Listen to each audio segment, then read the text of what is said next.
main story tonight. It is my great pleasure to introduce Tiana, and I just realized that.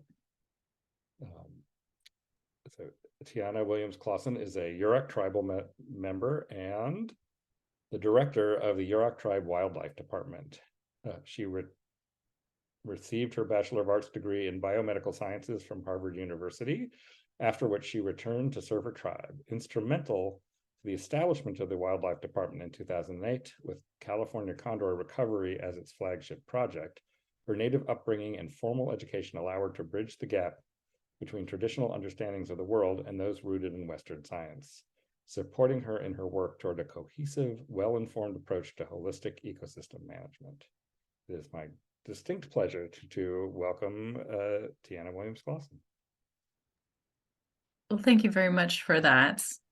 It always feels slightly awkward to be introduced while I'm standing there staring at people. A little bit better when it's in person, but not being able to gauge your result, if you're rolling your eyes or not. But as said, my name is Tiana Williams-Claussen. I'm very proud to be a Yurok Tribal member, and I come from the village of Nes-Kwe-Chohl, which is what is called the downriver country of Yurok ancestral territory.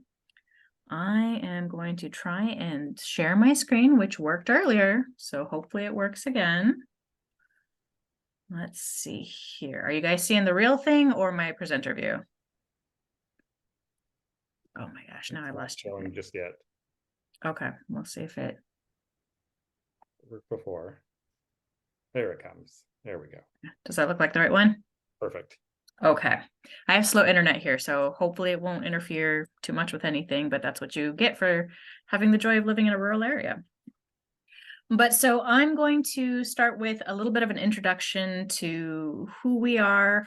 Probably most of you know who Condor are, I'm guessing, in this group, but a little bit about Condor, but particularly why they're so important to the Yurok people and surrounding tribes, and what we've been doing for the last 16 years to bring them home, and sharing the absolutely wonderful update that as of last year, Prey-Go-Neesh, Nes-Kwe-Chohl, that California condor have returned to Yurok ancestral territory after over 100 years absence. So with that, let's see, there we go. A little bit of a background on us, the Yurok people. We are in Northern California. Whenever I leave my home and say I'm from Northern California, most people say, oh, the Bay Area, which isn't quite. If you guys are familiar with us, we're up kind of in the Redwood National Park region, just south of the Oregon border. It's about a 7-hour drive from San Francisco to where I live in Crescent City. A very beautiful country, very rural, and always one of those, I don't know, just kind of exemplifies the wonderfulness of California and how much scope there is in this beautiful state. But so this map that we're looking at here, if you see the kind of like thin orange boundary around what is the Klamath River, that's actually the Yurok Reservation. You may be able to see the larger kind of reddish polygon that's around it, and that's actually Yurok ancestral territory. And so the reservation are the lands over which the Yurok tribe has some of the most complete jurisdictional authority. We are within the bounds of California, but we are a sovereign nation that can enact its own rules and regulations and management in order to manage our lands in a way that is in compliance with our traditional understandings of how the world should be. That said, it's about 1 mile on every side of the Klamath River for about 44 river miles from the mouth of the Klamath extending northward, but it's only about 10% of our traditional territories. This is really important information. One, we're talking about a very large species that has a very large range, so you cannot manage them from such a slim management area. But 2, we did not, though access and management and care of our ancestral territories was taken from us post-colonization, we never ceded our moral obligation to be caretakers of that land. So even though we don't have ownership over those lands anymore, we don't have management, we still know that we have to work to make the world a better place, which means particularly that we do this through strong partnerships. So all that to say, I also want to introduce our strong partner, Redwood National and State Parks. They're kind of that more khaki green to the left. And their jurisdictional boundaries overlap a lot of ancestral territory, a portion of the reservation itself, and we have a lot of really strong initiatives together to help make this part of the world a better place again. And so between the two of us, we actually formed the Northern California Condor Restoration Program, and they have been in this for pretty much as long as we have, which is awesome. So the picture on the bottom left is actually a picture of some of the members of our Tribal Park Task Force. And they are what really got this Condor initiative started. So back in the early 2000s, we formed this partnership, or this task force, and it was specifically designed such that the task force members would prioritize natural and cultural restoration priorities or needs in Yurok ancestral territory. And they decided that of all the land-based species in ancestral territory, California condor was the most critical to return. And that's after about 100 years absence at that point. And the reason for that ties to this lovely piece of art in the top left corner, which is his connection to what we consider to be our foundational reason for being, which is as world renewal people. And that's what this picture actually shows. It's by our local artist, Lynn Risling. She is of Karuk, Yurok, and Hupa descent. We're all kind of, clustered together here along the Klamath River. And I love her arts, particularly because it is so vibrant.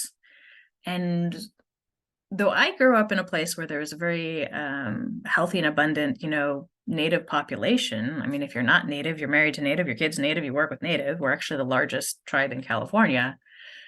I went through a bit of a culture shock when I went back to school on the East Coast, and they didn't seem to realize that Natives were still a people. And so that said, I really appreciate the vibrancy of her work because it really exemplifies how vibrant Native culture still is. And art is such a wonderful medium for getting the word out about very important things. So all that to say, I love Lynn Risling. If you ever get the chance, definitely look her up. And maybe get a few of her pieces. But these are particularly portraying the jump dance and the white deerskin dance, which are our world renewal ceremonies, which are one of our most sacred, responsibilities to the world. And Condor ties to these in several ways. One, of course, he is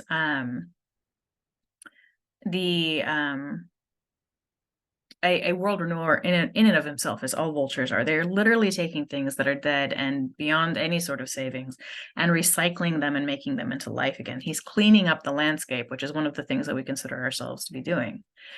But also, if you go all the way back to the beginning of time in our stories, he actually helped us develop these world renewal ceremonies. And so this is like before humans were even really the people of the world in our cosmology, and it was the spirits or the wildlife and the waters and the plants who were teaching us how to move forward in a good way. And so it was at that time that he gave us the Condor song, which sings of what it means to be a good person, what it means to take care of the world. It really focuses on the little things. So like one of the lines in the song is, no one should ever be hungry because all you have to do is bring them food. No one should ever be cold because you just need to bring them firewood. And no one should ever be lonely because all you have to do is go talk to them. And all of these things may seem small, but altogether they're the sorts of things that make the world good and who keep and maintain balance in the world in a good way. And so that was something that I was taught growing up, that everything that I did, everything that I said, even everything that I thought would either negatively or positively impact the way that the world moved forward. And so I've worked for the Yurok Tribe my entire adult career explicitly with the goal of helping bring restoration back to our world, specifically because of the sorts of thing that this song teaches us.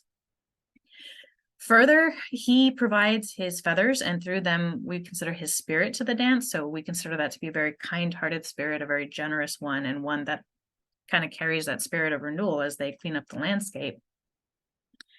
In our beliefs, Condor is Poitwasan, or one of the highest of the animals, And in fact, physically, it can start high. He can fly higher than any other bird out there at about 15,000 feet. So we say it can soar the highest. So we figured that was the one to get our prayers to heaven when we were asking for the world to be in balance. Because of that, many Yurok families, like my own, teach that he's never to be harmed, and feathers are considered to be gifts from the birds. But he's not just important to the Yurok people. Certainly, he's just as important to all the tribes in this particular region. We all share that world renewal ethic. But he's been important to Indigenous folks all the way up to British Columbia, or what's now British Columbia, all the way down to what's now Mexico into the Southwest, and in different ways. So for some, he aids in all kinds of healing, whether it's spiritual or physical. For others, he's been considered a provider. They're often associated with marine mammals, like eating whales and the like. So there's stories of them leading whales or carrying whales to the peoples when they were starving. In some stories, he's actually a creator himself. In some stories, he's a really scary guy. In another, and this is kind of the one that I think I jive with most, this is from the Pacific Northwest, is one who helps take the good energy of people's prayers and kind of creates a shield over the worlds, because I really kind of think of him as a protector. But regardless of what a people's views of them are, he has been impacting people since time immemorial, as we say. As a tribal government, our constitution is based off of our traditional, ethics. And there are two particular points in our constitution which are relevant to condor restoration, which is that we seek to preserve and promote our culture, language, and religious beliefs and practices and pass them on in perpetuity. You can tell that ties to condor because of his great cultural and ceremonial importance. And we're also driven to restore and enhance the tribal fishery, tribal water rights, tribal forests, and all other natural resources, including our wildlife community members. And so we had this vision that we could bring condors home again after 100 years absence, and that finally the time was right. That decision was made in 2003. And though we made that decision at that time, it was still a long haul to actually bring this to fruition. We did not actually release them till 2022. And a lot of that has to do with the very hard time that condors have had, actually having become one of the most endangered birds within North America at one point. You can't just ask for condors and have them give them to you. But in fact, it got so bad for condors that by 1982, there were only 22 individuals left in the entire world. And I'm realizing, looking at my next slide, that I think something got out of order. Let me skip forward and see what happened there. Well, I'm going to go ahead and jump back a little bit. I'll say this. Their population got down to just 22 individuals, but it wasn't due to what is often considered to be their prehistoric nature, or they can't survive in this day and age. That is not the truth. The reality of the species is that they are a giant obligate scavenger. They're extremely adaptable. They'll eat all kinds of foods, everything from fish to whales to deer. They're very impressive. They are kings of the sky, having a wingspan of up to 9.5 feet. They're actually the largest land-based bird in North America. They're almost the largest bird in the world, but they're beat out by their Andean condor cousins. They can weigh as much as 25 pounds, and they have a lifespan of more than 60 years. We say 60 plus because we haven't actually been studying them long enough to know how long they can live. But Topa Topa, who's currently the oldest living condor, is almost 58. And we know that their cousins, the Andean condor, can live as much as 80 years in captivity. They're a large soaring bird with a flight capacity of 100 to 200 miles in a day. So again, that really contributes to their adaptability, because if they can't find what they need here, they can certainly find it elsewhere. In our particular area, they are very important ecologically because they fill a niche that has been unfilled for quite a while. So we do still have our vultures. We still have turkey vultures. We have common ravens. We have terrestrial scavengers. But prior to their return, we did not really have a scavenger who fed on those marine mammals. Turkey vultures would try, but even though they're an impressive bird in and of themselves, they don't really have the strength to break through those tough, blubbery layers of marine mammals. So condors coming back is actually going to start cleaning up that food resource, but also opening up that food to other scavengers who might otherwise not be able to access it while it's in it. It can give its prime nutrients. So they're actually going to be very fundamentally filling this niche that's been empty for a long time of cleaning up our marine shores and then also feeding the world in a way that it hasn't been in a while. They're super cool in that they are largely monogamous. We say they're monogamous because they form lifelong pair bonds. Typically, they will break up if they're not successful in their breeding, but more often than not, they'll stay together. We say largely monogamous because they will find groups with like 3 in them, for example.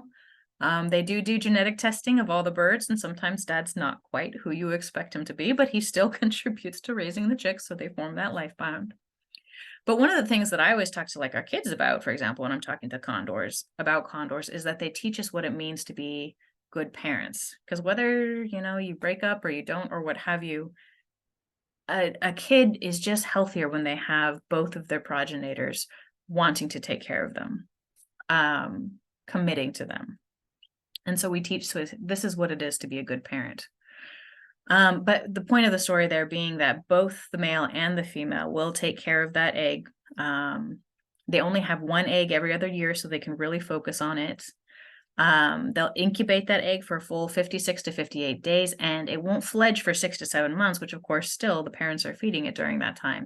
It takes a long time to grow into a 9.5-foot wingspan. They don't actually reach full sexual maturity until 6 to 8 years of life. And all of this kind of goes with that strategy: long life, slow reproduction, but that long life and really good parental care that helps you thrive. And that's worked really well for them historically.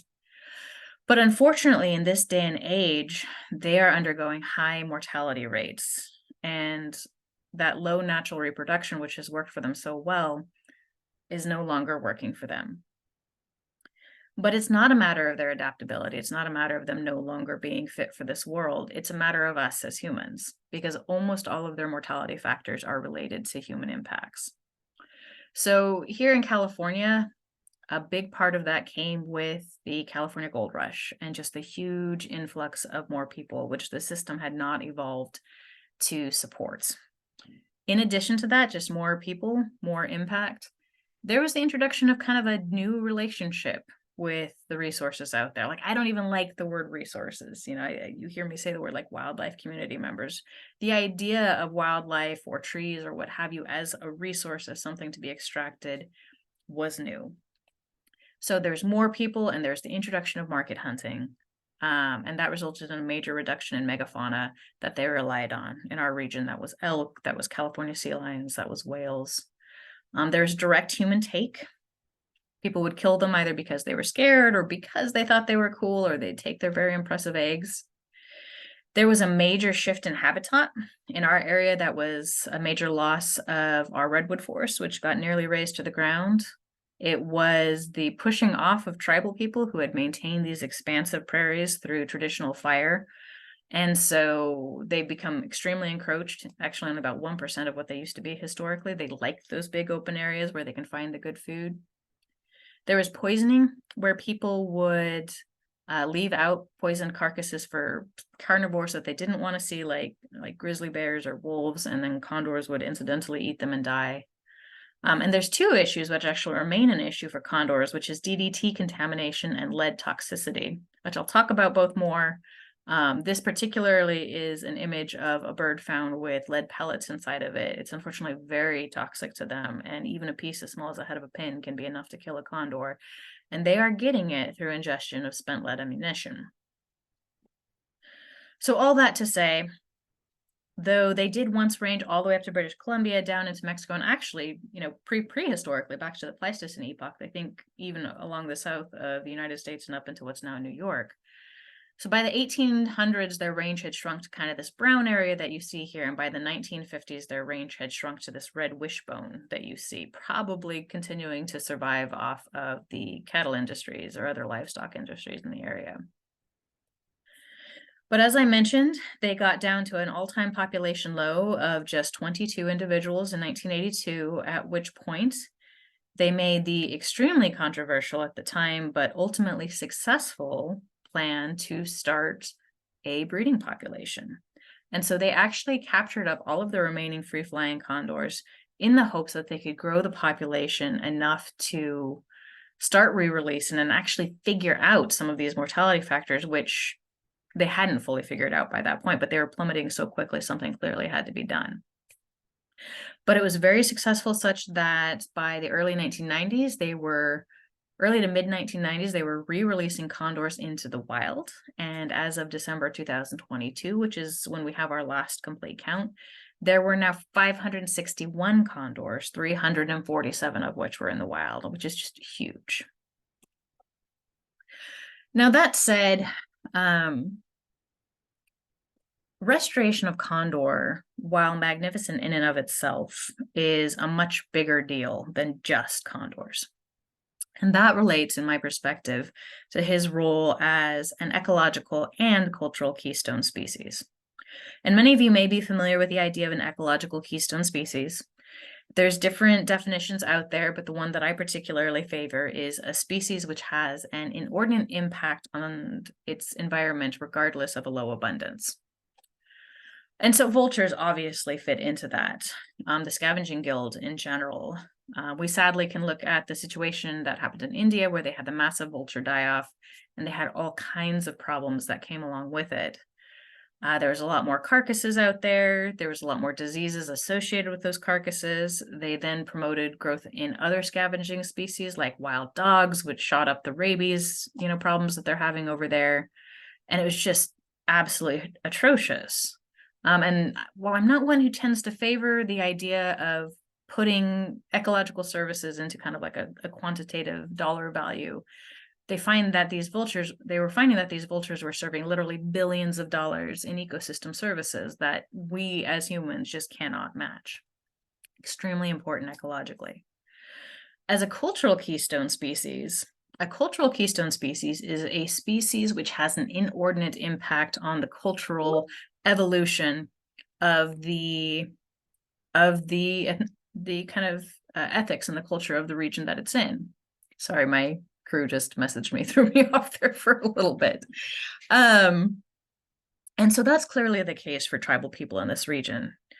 I don't know how we would have evolved if we didn't have this incredible species to look at and exemplify as somebody who really prioritizes renewal and restoration of the world.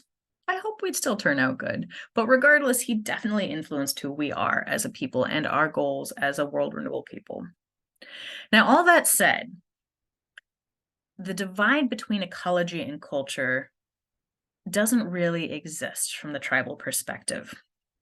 You cannot separate the physical world from the spiritual in the Yurok worldview. And I don't think, in truth, that is a Yurok or a native thing exclusively in any way. I think condors' particular importance to the world is in that crossover of ecological and cultural keystone status, because through his relationship with us as humans, not just natives, but all people who love condors, we're making real change in the world.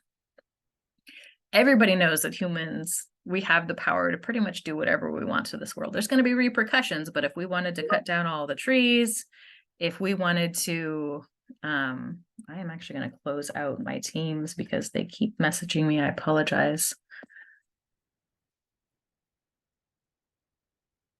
I'm going to buzz out because you guys keep dinging me. Sorry, we're writing a grant right now, and I've got my team in the background putting the last of things together. Apologize. Okay, where the heck was I? Oh, so we've got great power to do things that are good or evil. We chose, in the case of condors, to do something very good.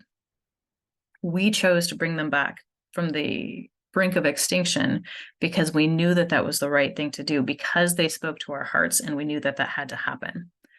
And so condors were on the first endangered species list. They've been this icon for restoration. They give us hope that, yes, we really can bring species back from the brink of extinction. It's not something that's impossible. They've led to changes in legislation. They've led to sanctuaries being put up in their name. As we move forward in making the world better for them as an apex species, they're making the world better for everything else. I always say that if you've got a good and healthy world for condors, you've got a good and healthy world for everybody. So it is through their relationship with us, because they inspire us, they make us better people, and then we make the world a better people, therefore having both an ecological and cultural impact. So now, all that to say, they were in a bad way. And they were in a bad way largely because of mortality factors that humans caused. And so it came to a point that we wanted to bring condors home, but we didn't know if it was a right choice for them. And so some of these things have been addressed through the changes in conservation, thank goodness, in this country, where we've put in conservation for wildlife species. We can no longer legally just kill condors, things like that. But there's three that we really wanted to look at, and what we ended up negotiating with U.S. Fish and Wildlife Service to start exploring. And so we actually got this project started through a grant with the U.S. Fish and Wildlife Service, a tribal wildlife grant, specifically to look at the feasibility of bringing condors home, and how habitat loss or DDT contamination or potential lead toxicosis toxicity or contamination might be impacting our condors' habitat up here. So is there available habitat for condors to carry out necessary life history activities? Will marine mammal-derived DDT levels limit recovery in Northern California? Will lead limit recovery in Northern California? Again, use of lead ammunition. And what are the attitudes of Northern California hunters, and will they accept non-lead ammunition as a viable alternative? These were our initial questions. I'm going to go over this too briefly because I love GIS. I'm a GIS nerd. But we started out looking at the landscape. It had changed a lot since condors once thrived here. And what we did is we looked at things like nesting and roosting and foraging and flight corridors, kind of the main life history needs for the condors. And I chose this particular map, which focuses on condors, because most of the maps looked very similar. But again, that's because of their high adaptability and the fact that they're such an excellent soarer. They can go 100 to 200 miles in a day. The reality of the situation is, if they can find the path from point A to point B, often very circuitous, but if they can find the path, they can find what they need. And so all of the blue and green here are actually areas that had great flight corridors and also had a lot of these other life history needs, like nesting sites and roosting sites and big plains for foraging, or the coastlines for the same. So even though the landscape has changed dramatically, that we do believe that it still is sufficient, particularly with these conservation changes that brought back wildlife populations, that conserved what's, redwoods we had and things like that, that put in these protected areas, that yes, condor can thrive here again in terms of habitat. A more complicated and longer term question to answer was, will DDT contaminant levels limit recovery in Northern California? And some people are surprised that DDT is still an issue for condors, because we banned the use of it in the 1970s after it was determined that it had such a problem for eggshell thinning for so many birds. And we saw a lot of progress for a lot of birds. The thing about condors specifically relates to that particular ecological niche where they feed on marine mammals. So DDT, though banned, is actually what's known as a persistent organic pollutant, and it has a very slow half-life, which means it only very slowly gets out of the system. And its breakdown metabolites, DDD and DDE, are actually just as toxic. So while our area is relatively pristine in terms of these toxins, our concern was that migratory animals like California sea lions and our whale population were actually going to more contaminated issues and bioaccumulating this toxin, which is actually lipophilic and really builds up in their fat molecules, then coming back here to die and create a problem for us. It is a problem for the Central California flock managed by Ventana Wildlife Society, They had a 2014 study in which it said that about 50% of their birds were suffering from eggshell thinning. And so this is actually a picture of what a healthy egg looks like. That's the Southern California egg. They don't feed a lot on the coast, so they don't get that marine contaminants. And it's got what's called the surface crystalline layer. But the other one is an egg from the Ventana Wildlife Society, where they do feed a lot on marine mammals, and it's completely missing that surface crystalline layer. So that means the egg is very weak, it can break easily, and it also is often misshapen, and it also does not have good water retention, so it will dry out and die without intervention. Sometimes they can save the egg, sometimes they can't. The good news for VWS is that they've got a wonderful monitoring team. So if they've got a problem, they can try to address it as quickly as possible. But also, because we did ban the use of DDT, things are only going to get better for them over time. So it's not insurmountable, certainly, but it is an issue. So what we ended up doing was sampling pretty much every marine mammal, stranded, in other words, dead marine mammal we could get our hands on, and seeing if it had DDT levels of concern. This particular graph focuses on adult male California sea lions. So adults, because that means they've had the longest time to bioaccumulate toxins. Male, because females actually offload DDT to their young, so have lower levels. And so an adult male is one that's probably going to have the worst case scenario, which is what we wanted to look at. The really good news there is that our levels go very clearly from very high in California sea lions in Southern California, where they had the Montrose chemical spill, literally dumping barrels of DDT into the ocean, very clear downward trend as you head northward. And so that blue bar in the very middle and the green next to it are actually California sea lions from Central California, where they assess DDT in their blubbers, and we're actually 4 times lower than them. So I can't say we're not going to have a problem. The proof will be in the pudding, so to speak, but I'm very hopeful that our area remains relatively pristine. Then we get to lead. And so lead is actually the #1 cause of mortality for condors in the wild. This is a slide from Steve Kirkland, who is the field coordinator for the California Condor Recovery Program. And it shows that from 1992 to 2021, 51% of condor deaths that we were able to determine the cause of death, 51% of them came from lead contamination. So not only is it the #1 killer of condors in the wild, but the statistics say that if we manage to get rid of this lead issue, we could probably stop managing condors, because all the other mortality factors combined aren't enough to keep the population down. So this is really something that we have to address. This graph's a little bit busy, but what we're trying to show here, this was again a graph that we got from Steve Kirkland. In each sets of these for each year, the bar on the left is the number of wild deaths. The bar in the middle is the number of wild fledged. So you've got a lot more deaths happening than you've got wild fledging happening.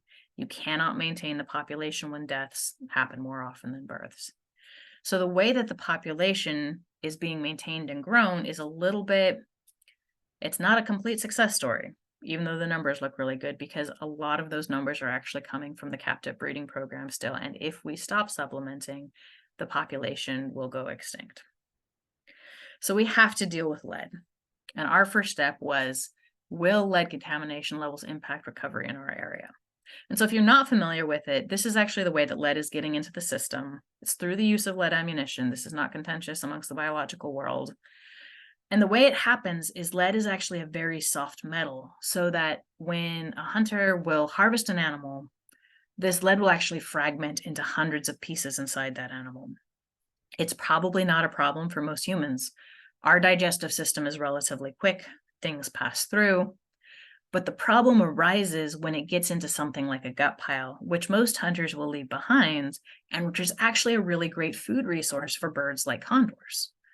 But if they're contaminated with lead, I think I said earlier, a piece as small as the head of a pin is enough to kill a condor.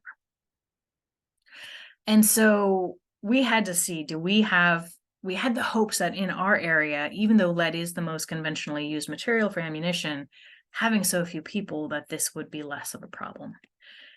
Not having condors, we actually started looking at our local extant scavengers, so that's turkey vultures and common ravens. And we would do morphometric measurements on them to make sure they're healthy and well, and then actually do blood draws on them to see what was their level of lead contamination. It's not apples to apples. A turkey vulture is not a condor. They react differently. Turkey vultures are actually a lot less susceptible to lead, thank goodness. But it does allow us to do comparative analysis of our turkey vultures to turkey vultures where condors had been or currently were, so we could see what the relative risk was. So there was some good news and some bad news. We're on the far left there, the gray box that says 24%. Compared to any place else in California where turkey vultures had been studied, like the central bar and the blue bar, the central and the right are from Mendocino County. Our levels of incidence of elevated blood levels were lower than any place else studied. So that's good. Lead contamination was happening less often in our region. But still, about 1 in 4 of our turkey vultures, 24%, were getting elevated blood lead levels. Lower than any place else in incidence, but it was still happening at a high rate. This particular study with turkey vultures was a bit confounded because they are migrating during the hunting season. You like to look inside and out to see, is it actually correlated with the hunting season? But they are migrating, so you can't be sure of, is the source from the local population. But we were also able to study ravens, which are non-migratory. And so the bars on the left are in hunting season. The set on the left is a study done in Wyoming. The set on the right is our study in Yurok country. So the red bars on the left show lead contamination levels, incidents in hunting season. The bars on the right, the blue ones, show it outside of hunting season, so non-hunting. And there's a clear difference. This is correlation, but clearly you can see that inside of hunting season, more lead contamination is happening. So even early on, these were becoming clear. And so we started what we call our Hunters as Stewards program.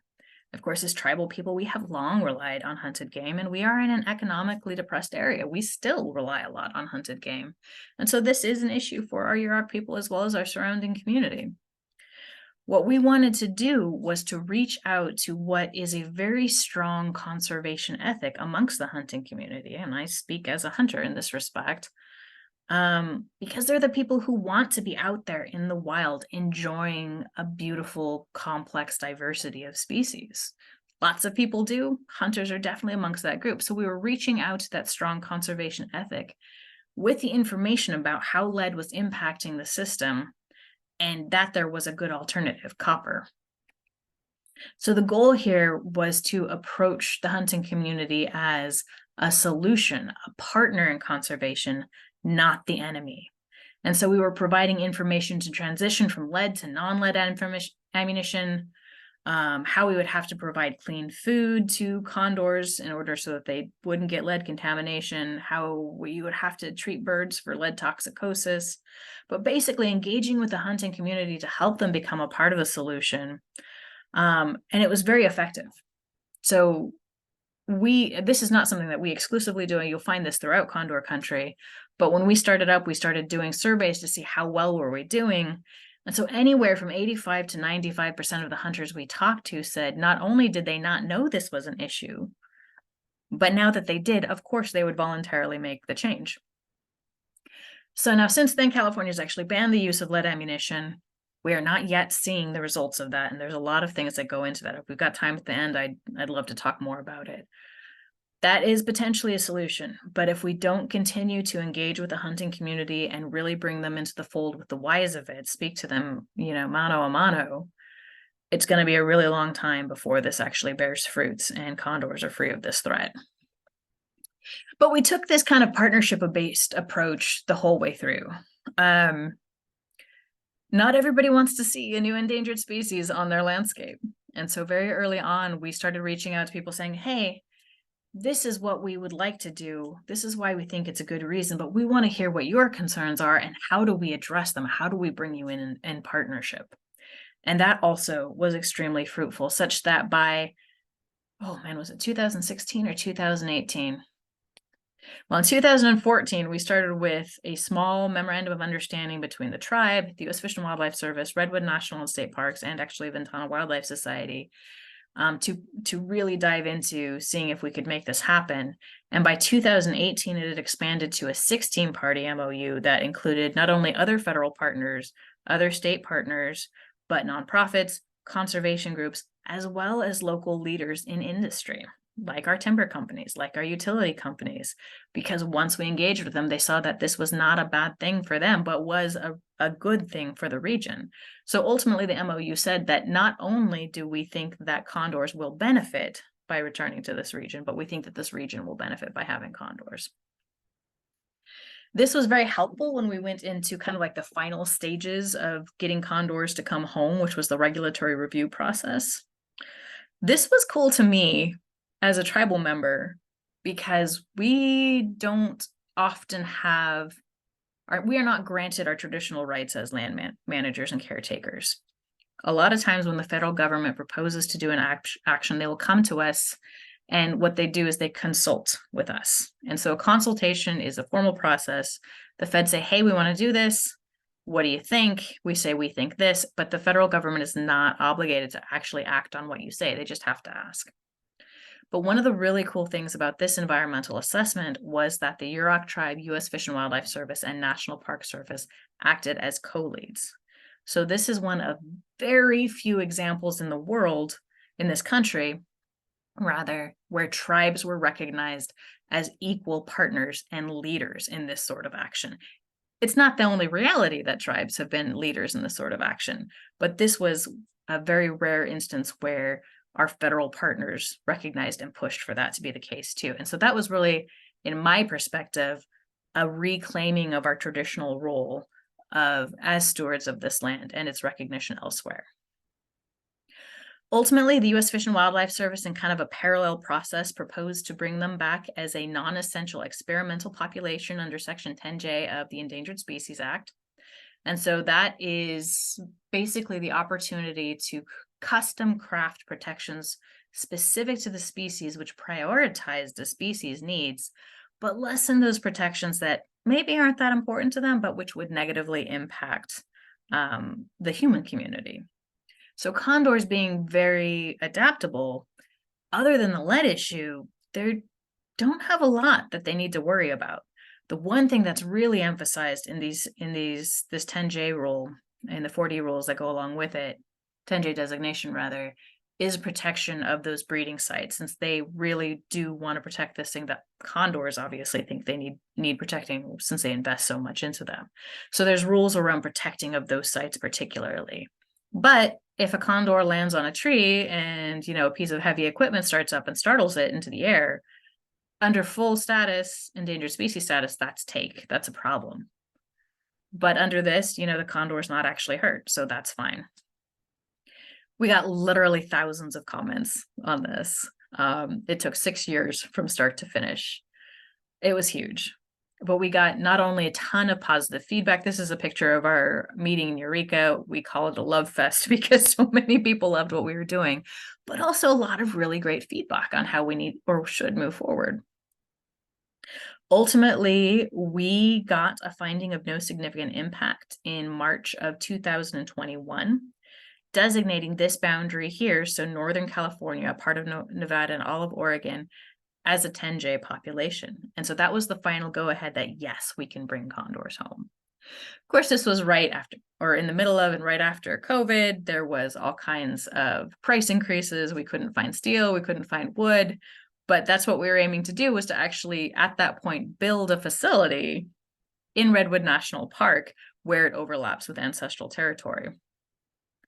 And it took almost 3 times more money than it would have if things had gotten rolling sooner.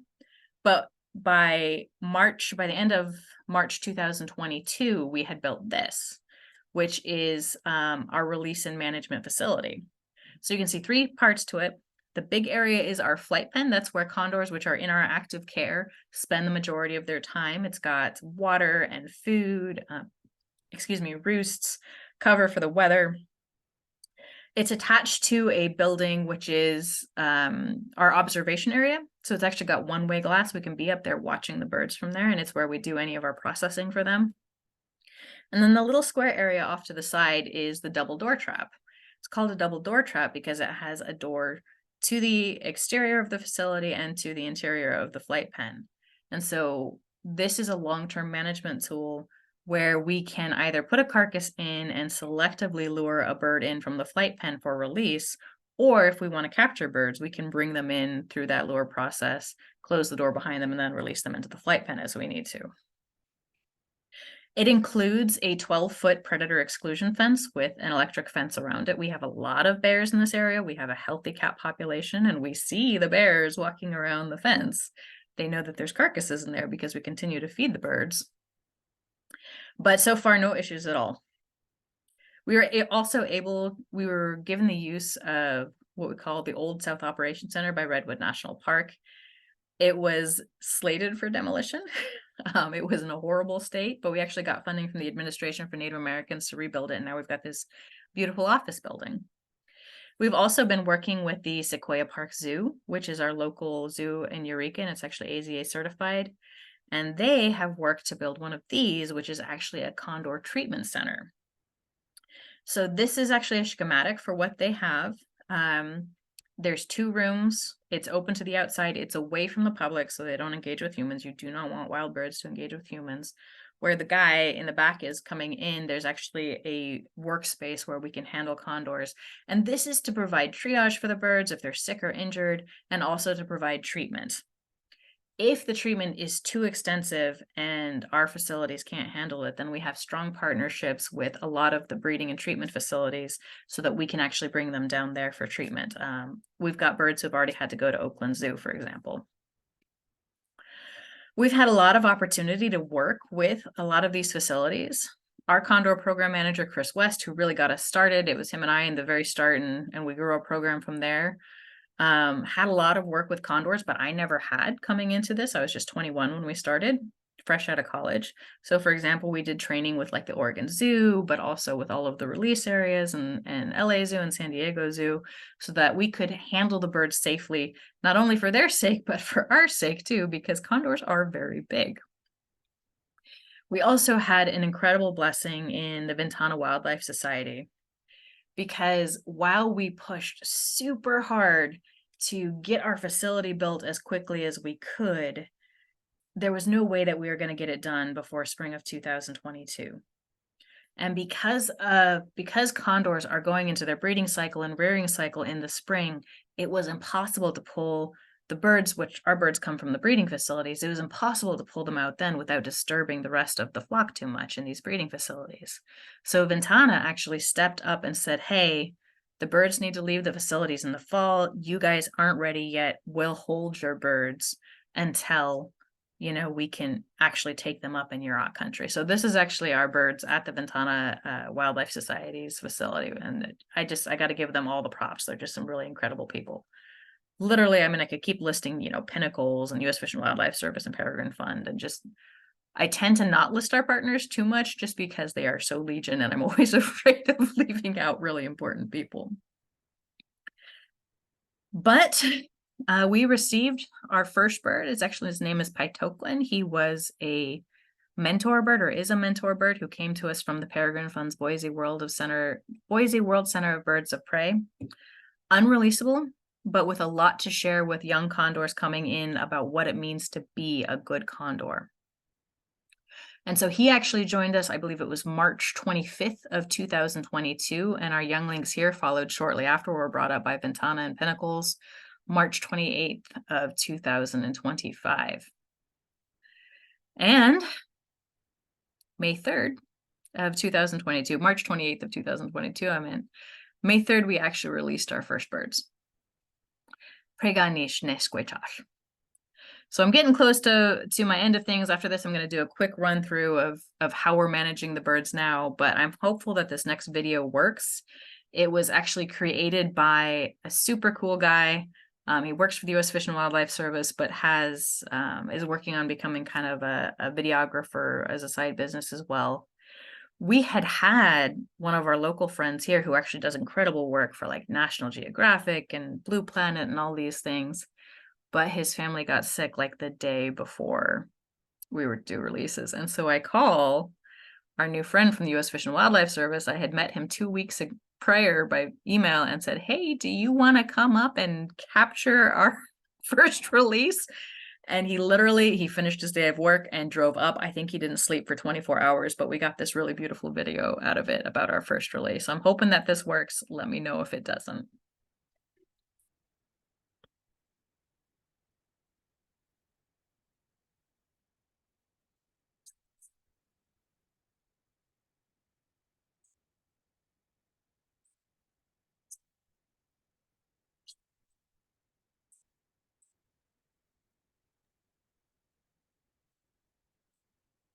The sound isn't working. Is the music not coming through? Because I am speaking in a whisper. Nope. Gosh darn it. Well, there's just the music. We do have the text below. It would be hard to hear anyway because of I'll bet I had to share, and I think when I share I was supposed to hit something about sound for video. Doesn't add that much. Hopefully you can keep up in the reading. I'll go ahead and do a voiceover what's being read because it was me talking anyway. But here we go again. So I'm whispering because we must keep our silence as much as we can. So I'm speaking in a voiceless whisper. We don't actually want them to know that we're here. It's really important for the bird's health and wellness that they have as little exposure to humans as possible. So this is Chris saying this is the handle that we'll have to push to trap them into the trap. And then we'll use the pulleys to open the outer doors to release them. So I'll just be watching from here, he says. The birds must voluntarily go into the double door trap, and they will go in and see the carcass and want to snack on it. We've got birds identified that we would like to release. And so right now it's just a little bit of a waiting game to decide who's going to go in.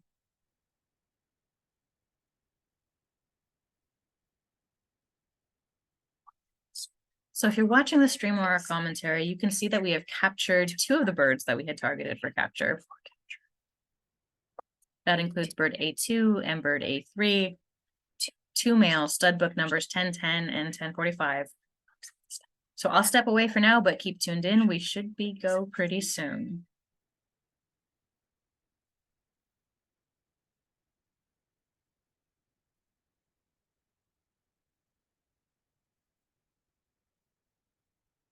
Condors are a very cautious bird. They were not sure about what this meant.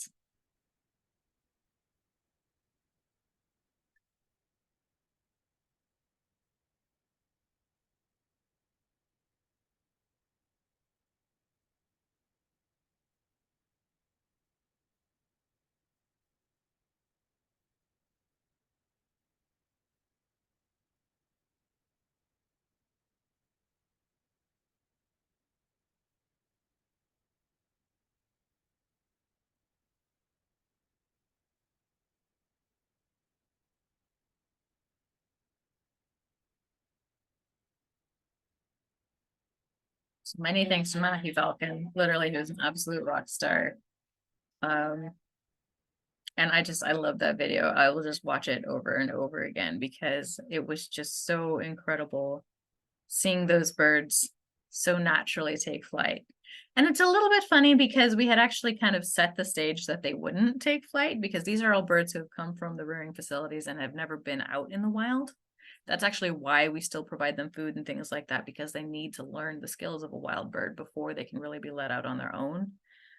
So we had put out food. We had waited till the turkey vultures were there to say, hey, condors, come and eat with us. And they just took off. But it was this really incredible moment. But all that said, let's see if I can make this advance. So March 25th, as I said, we received Pitoquin.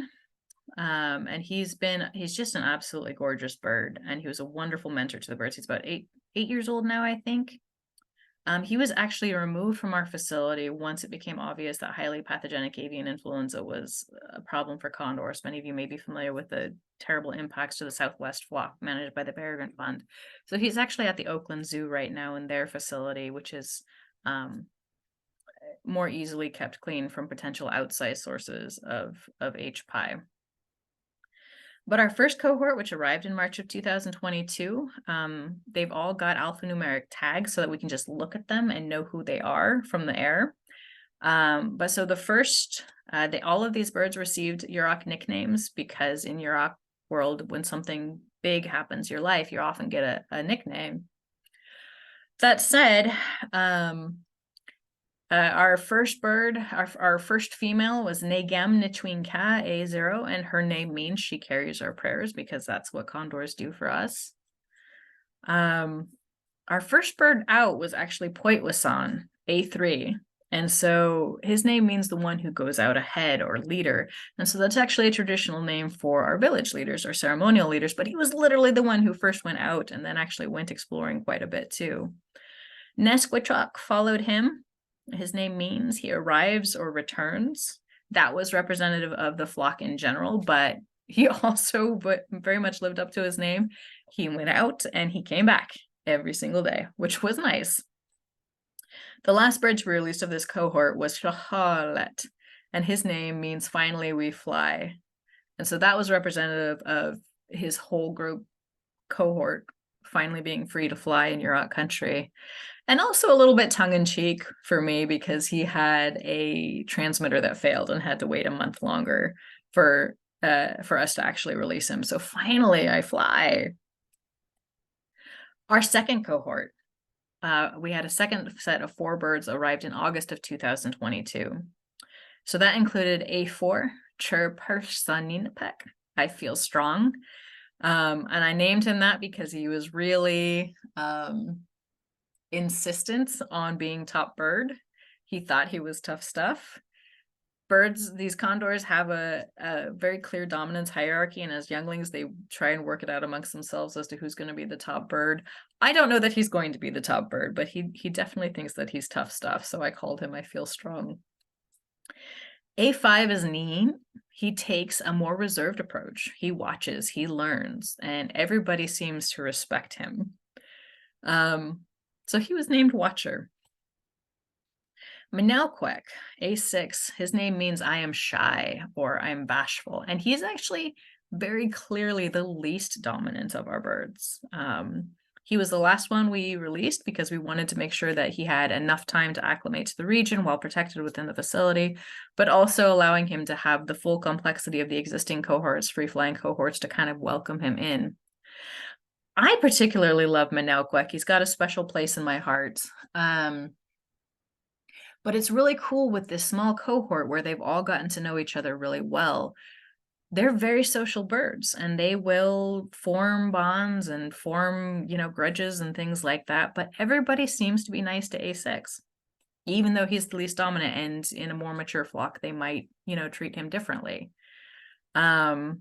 And then our final bird from that one was A7, another female. So we've got 2 females and 8 males at this point. Her name is Hawachek, I am healthy, because she had the dubious honor of being the first bird who actually had to receive treatment. She had a little nodule on her bill that we still don't quite know what it was, but we tried to provide treatment through antibiotics and fluids and the like here, but she ended up going to the Oakland Zoo because it didn't go away, and they can get cancer. So we wanted to make sure that wasn't the issue. Not really sure what it was. They did a biopsy and there was no cancer or anything like that. And with further treatment, she did fine. So she came home and she was released. We just received our 3rd cohort. Oops, I didn't update that date there. We had a really interesting time getting them, and we actually received them in October. Previous birds had come from the Oregon Zoo and from the Peregrine Fund's Boise World Center for Birds of Prey, our Pacific Northwest kind of breeding facilities. These guys actually came from the LA Zoo, and they are particularly special because they were in the original vaccine trials for highly pathogenic avian influenza. And so they were prioritized to come to our region because we are the northernmost region. And so we have the earliest winter and onset of winter, and you don't want to release these young, naive birds into winter because they don't know how to navigate well enough to be safe in these harsher conditions. So we were blessed that the California Condor Recovery Program decided, after the vaccine trials were done, to send them our way so that we could get vaccinated birds released as soon as possible. And so they actually represent the first birds to be vaccinated against highly pathogenic avian influenza to have been released. So that's really cool. So we just released them last week, and we released them in a flush, all three together.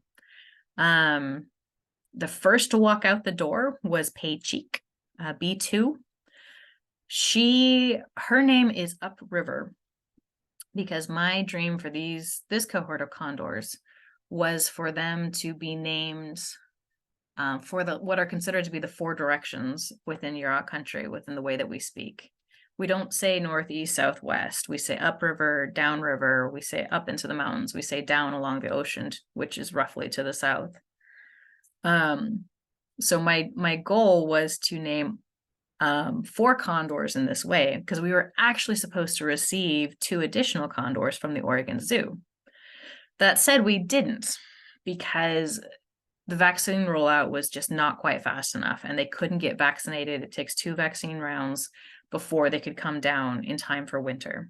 And so they've actually stayed at the Oregon Zoo.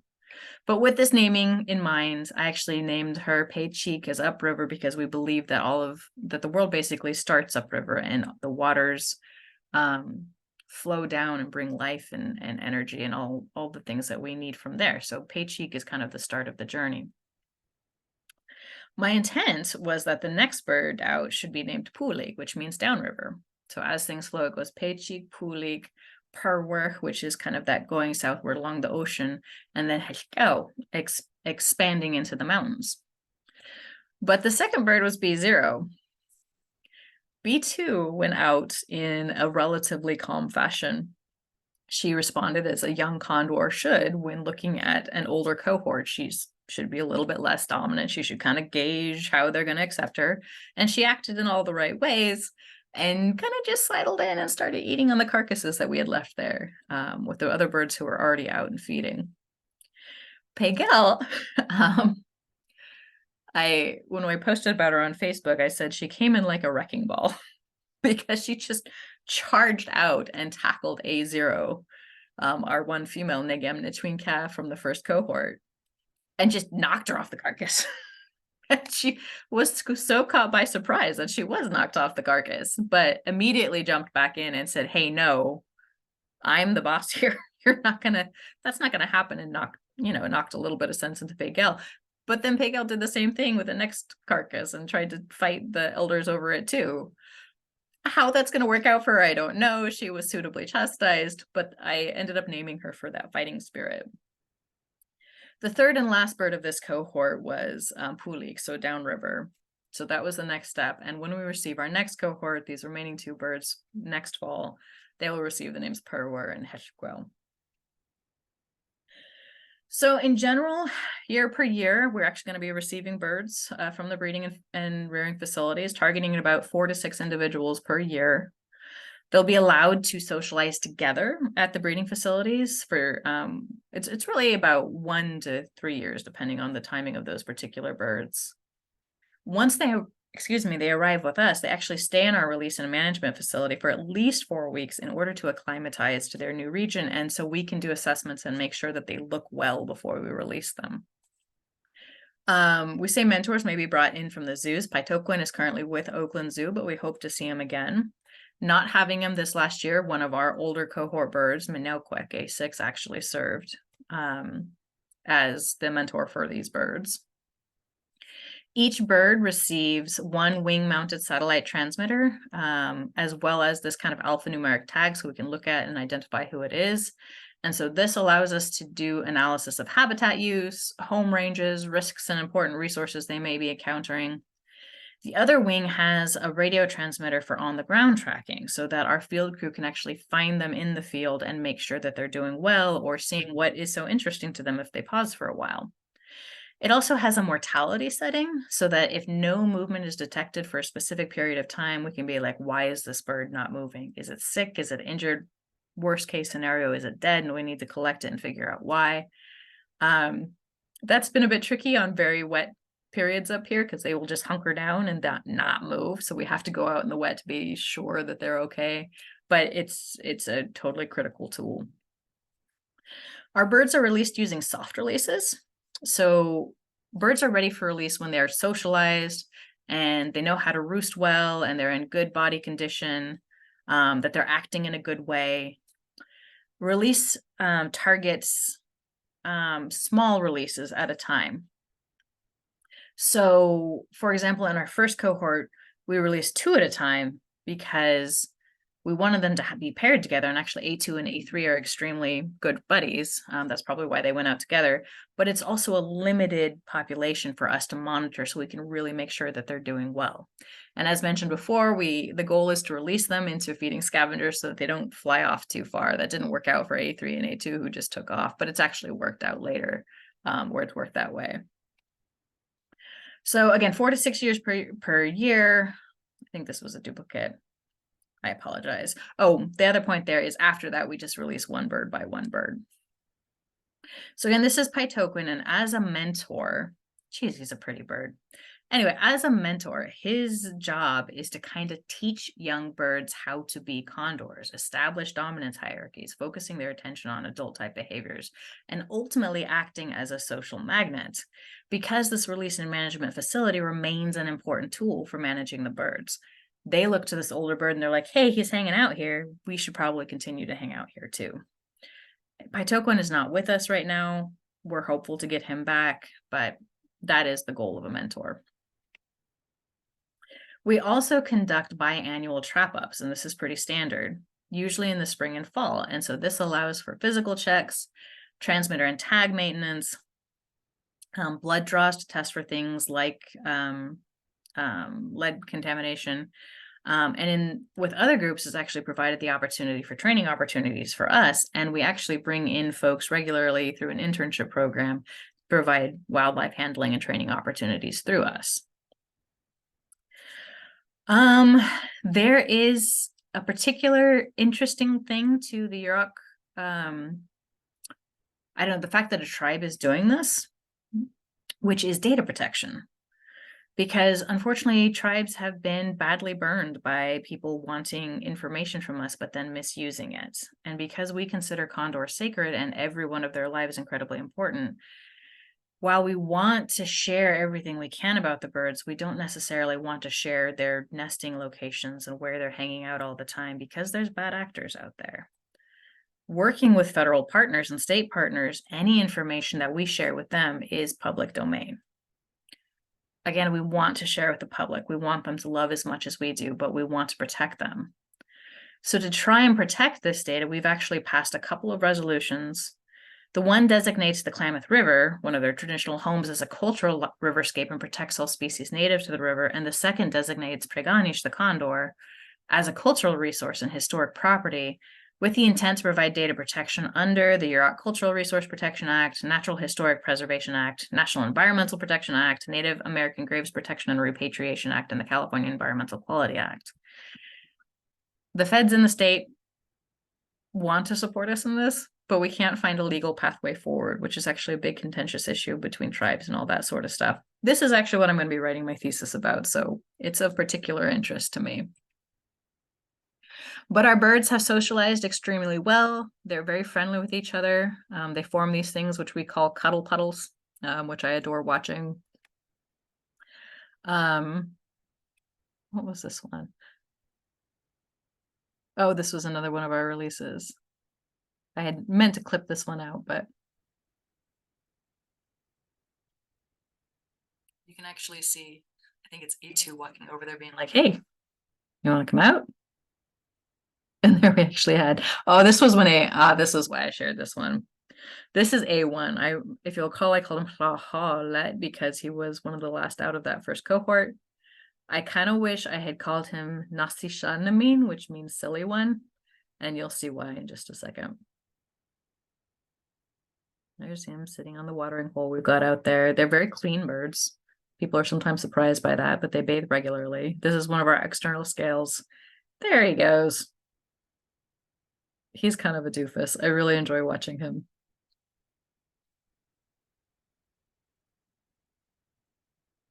They often play King of the Mountain on this thing here, particularly trying to knock each other off for this prime real estate here. He probably did that for about 10 minutes upon his first release.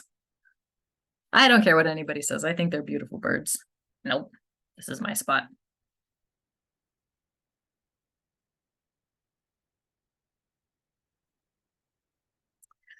They also went through one of the harshest winters that we've ever had, this first cohort.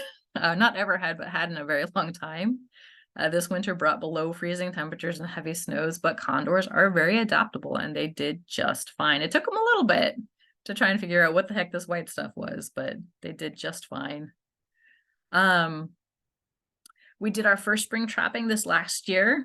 All 8 condors were found to be healthy and none were found to have blood levels of any concern. Unfortunately, our recent fall trapping did not turn out the same, and we had our first contamination event ever. It's really sad because lead contamination, I'll say, because they had only started doing wild foraging about a month earlier. A7 was actually the first. Really cool story there. She fed on actually tribal members' property on both a bear and a deer, but we knew them and we talked to them, and the one was just habitually using non-lead ammunition, and the other was actually using a box of non-lead ammunition that we had given them in our outreach. So that was really encouraging. But there was a second feeding event on a couple of poached elk in Redwood National Park, and of course poachers aren't necessarily that concerned about laws. And so 5 of our condors were found to have above baseline lead levels after that event, and a 6, Nes-Kwe-Chohl, had a blood lead level of 60 micrograms per deciliter, which is our threshold for treatment is 35. So he actually went down to the Sequoia Park Zoo treatment center, Condor Care Center, they call it, and was the first of our birds to receive chelation treatment. Thankfully, he responded quickly. The picture on the bottom is of him being re-released into the facility, and he was actually released with our newest cohort and is doing just fine. They originally stuck pretty close to home, but they've actually expanded as much as 52 miles away now. And so they've headed to the north and east and south and west. They're using the mountains and the rivers and the coast and all the ways that we've really wished for them. So this has been pretty wonderful to see them expand across the landscape into their old territories. And ultimately, though we've been working towards this for many years now, our long-term vision is that not only will the lower human populations in the Pacific Northwest reduce human condor conflict, which is their major issue, not only do we hope to have released 120 birds over the next 20 years based on kind of our release schedule, but we see that Northern California, we hope that will be the next phase of condor recovery, representing a gateway throughout the Pacific Northwest, because they are so important to so many regions. And of course, our ultimate goal is birds without tags, birds that we don't have to manage. I like to close with this particular picture. You guys may remember that at one point there was just 22 condors left in the entire world. And there are actually 22 condors in this snapshot alone, which just goes to show what we can really do when we put our mind to it. We are not out of the woods by any means, but there will come a time when we have birds without tags that are just a natural and abundant and healthy population of the world again. So with that, I'll say, well, Clau, thank you so much for your attention. I'm sorry for the few glitches I had in there. If you want more information about our program or the other things that we do, you can go to the Yurok Tribe Wildlife page. We also maintain a Facebook page, which is where you get our most frequent updates. And my favorite thing is actually the Yurok Condor live feed. The link is here, but you can just Google Yurok Condor Cam and you can watch our birds as they hang out at the site at any given point. And I just love to do so. So again, Waklau, thank you very much. And that's it for my presentation. Thank you so much. Do you have a little time? We don't have much time. We've got like 5 minutes left for, oh my gosh. for questions, but we'll take a few. It's interesting questions, actually, every one of them. I wish we had time to do all of them. There are a lot, they're sort of balanced between the questions about culture and spiritual relationship to the birds and some of the technical of how you manage this process. But let's start with where to go here.